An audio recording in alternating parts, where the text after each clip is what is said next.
That's incredible. And is this something that you would maybe bring back in the future when everything kind of hopefully comes back in the future?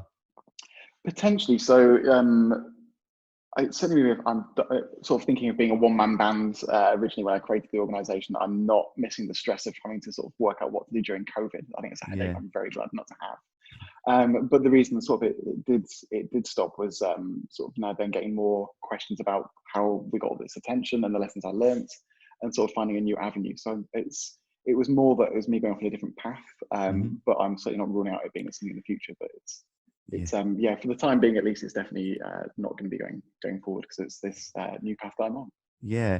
And during your period of doing that, did you ever kind of feel overwhelmed with your work involved?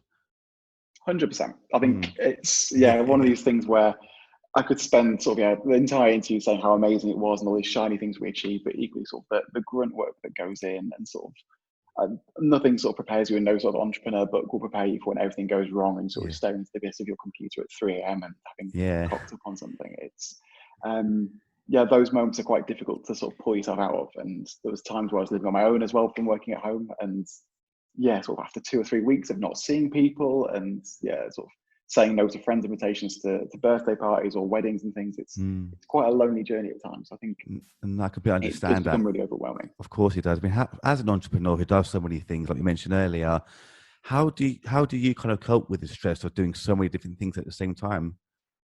I think I've learned by doing it wrong lots of times. So I originally used to just like, there's a phase where I just get out of bed in my pajamas, whack my laptop open, just work solid, and it's not healthy.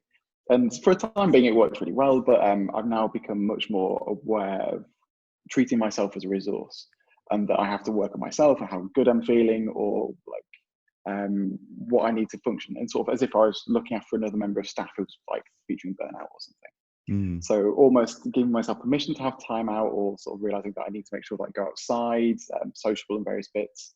But I think it's from originally doing it the wrong way and then learning. But also I've recently, over the last 2 years, become more fascinated about sort of upskilling myself and reading books about people who are successful, or ways that you can improve yourself, or not going full self-help, but sort of being really curious about how you can continue to challenge yourself and grow, I think. Yeah.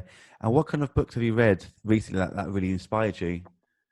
The one I won't stop banging on about at the moment is Philosophy for Life and Other Dangerous Situations by Jules Evans, which is an incredible book, and it takes on sort of lots of Greek philosophers and what their ideas in the world were, and how they, particularly Stoicism, and how it wasn't sort of being emotionally numb, but it was sort of taking all your thought processes and examining them and bringing them into the light.